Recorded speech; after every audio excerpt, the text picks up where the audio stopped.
नंदी के सिर पर एक भयंकर प्रहार करता है। उस एक प्रहार से नंदी के सींग टूट जाते हैं और वो रक्त उगलते हुए जमीन पर गिर पड़ता है। अंधकासुर नंदी के सिर पर पैर रखकर कहता है, मुझे तो देवता भी कुछ नहीं कर पाए, तो तेरे जैसा प्राणी मेरा क्या बिगाड़ लेगा। तुरंत नंदी सभी शिवगणों को वहाँ बुला लेता है और अगले ही पल करोड़ों शिवगण वहाँ प्रकट हो जाते हैं। उन्हें देखकर अंधकासुर जोर से हंसते हुए चिल्लाता है, ओ राक्षसों, तुम्हें जो भी दिखाई दे सबको मार डालो। फिर शिवगणों और राक्षसों के बीच भयंकर युद्ध शुरू हो जाता है। शिवगण करोड़ों राक्षसों को आसानी से मार डालते हैं। वे एक एक राक्षस के सिर काटते हुए उनके सिरों को अग्नि में जला देते हैं। इस तरह शिवगण पूरे 5 करोड़ राक्षसों का वध कर देते हैं। तभी अंधकासुर जोर जोर से हंसता है और अपने ऊपर ही एक मंत्र का प्रयोग करता है। अचानक अंधकासुर के पूरे शरीर पर घाव बनने लगते हैं। नदी की तरह धरती पर बहने लगता है। ये दृश्य देखकर सभी शिवगण आश्चर्यचकित रह जाते हैं और तभी उस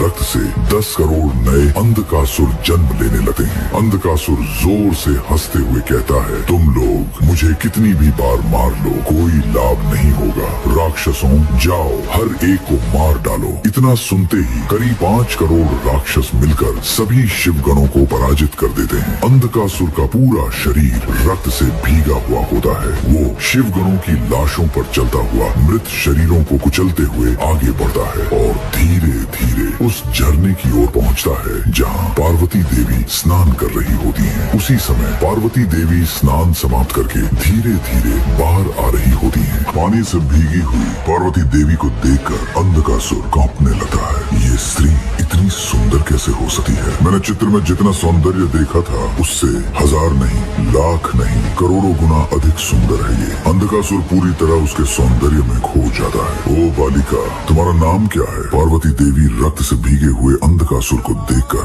घबरा जाती हैं। मेरा नाम पार्वती है। तुम कौन हो बालक? यहाँ क्या कर रहे हो? तुम्हें कहीं चोट तो नहीं लगी? मेरा नाम अंधकासुर है। मैं हिरण्याक्ष का पुत्र हूँ और तीनों लोगों का स्वामी हूँ। तुम्हें देखकर मेरे मंत्रियों ने मुझे सब कुछ बताया। उन्होंने कहा तुमने मुझे ठुकरा दिया। पहले मुझे इतना क्रोध आया कि मैं तुम्हें मार डालना चाहता था, लेकिन तुम्हारा सौंदर्य देखकर मैं स्वयं को भूल गया। मैं तुमसे पूछ रहा हूँ, मुझे उत्तर दो, क्या तुम मुझसे विवाह करोगी? मैं तुम्हें तीनों लोगों की महारानी बना दूंगा, तुम्हें अपने सिर पर बिठा कर रखूंगा। ऐसा कहते हुए वो पार्वती देवी को पकड़ने आगे बढ़ता है। तभी पार्वती देवी क्रोध से चिल्लाती है, ओए अंधक, दूर हट जा। अगर एक कदम भी आगे बढ़ाया तो तेरा सिर धड़ से अलग हो जाएगा। अंधक जोर से हंसते हुए कहता है, पार्वती, तुम क्रोध में भी बहुत सुंदर लगती हो। मेरी बात मानो और मुझसे विवाह कर लो, वरना जिस तरह मैंने उस नंदी और शिवगणों को मारा है उसी तरह तुम्हारे पति को भी मारना पड़ेगा। ये सुनते ही पार्वती देवी घबरा कर दौड़ती हैं और सामने का दृश्य देखकर स्तब्ध रह जाती हैं। नंदी और सभी शिवगण जमीन पर गिरे पड़े होते हैं। चारों ओर से सभी राक्षस उन्हें घेर लेते हैं। पार्वती देवी की आंखें लाल हो जाती हैं। उनका पूरा शरीर क्रोध से कांपने लगता है। तभी पीछे से अंधक आकर पार्वती देवी की साड़ी पकड़ लेता है और क्रूरता से हंसते हुए कहता है, क्या तुम मुझसे विवाह करोगी या यहीं सबके सामने मुझे तुम्हारे साथ संबंध बनाना पड़ेगा? ये सुनते ही पार्वती देवी क्रोध में धीरे धीरे चामुंडी रूप धारण करने लगती हैं। लेकिन तभी उन्हें भगवान शिव की कही हुई बातें याद आ जाती हैं। तुरंत वो हाथ जोड़कर जोर से पुकारती हैं, शिवय्या। उनकी वो चीख समुद्र के भीतर तपस्या कर रहे भगवान शिव के कानों तक पहुंच जाती है। अंधकासुर हंसते हुए कहता है, तुम चाहे कितना भी पुकार लो, तुम्हें बचाने यहाँ कोई नहीं आएगा। मेरा नाम सुनते ही देवता भी कांपने लगते हैं। ऐसा कहते हुए वो पार्वती देवी को चूमने आगे बढ़ता है, लेकिन तभी तेज गति से एक दिव्य अस्त्र आता है और सीधे अंधकासुर का सिर धड़ से अलग कर देता है। उसके शरीर से निकलता रक्त सीधे पार्वती देवी के चेहरे पर गिरता है। पार्वती देवी क्रोध से चिल्लाती है, देवताओं को तुझसे डर लगता होगा, लेकिन तुम जैसे राक्षसों को कांपने पर मजबूर करने वाला सिर्फ एक है, वो है मेरे शिव।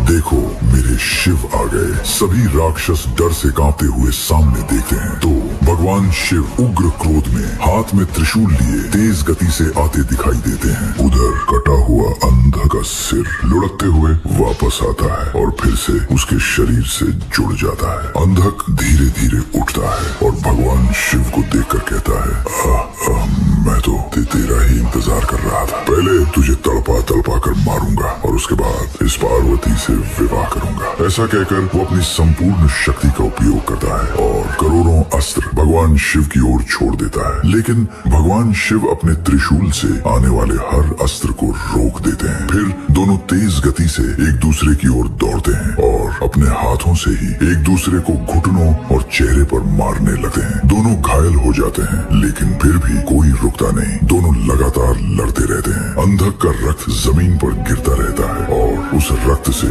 और भी शक्तिशाली राक्षस जन्म लेते रहते हैं। तभी भगवान शिव अपनी शक्ति का उपयोग करके मृत पड़े सभी शिवगणों और नंदी को फिर से जीवित कर देते हैं। इस तरह एक ओर शिवगणों और राक्षसों के बीच भयंकर युद्ध चल रहा होता है और दूसरी ओर अंधकासुर और भगवान शिव के बीच विनाशकारी युद्ध हो रहा होता है। तभी भगवान शिव पार्वती देवी की ओर देखते हैं और मुंह खोलकर जीभ बाहर निकालकर उन्हें एक संकेत देते हैं। पार्वती देवी तुरंत समझ जाती हैं कि शिव उन्हें क्या कहना चाहते हैं। उनके चारों ओर सैकड़ों राक्षस खड़े होते हैं। अचानक वो जोर से चिल्लाने लगती हैं। उनकी उस भयंकर चीख से सभी राक्षस घुटनों के बल गिर पड़ते हैं और अपने कान बंद कर लेते हैं और अगले ही पल पार्वती देवी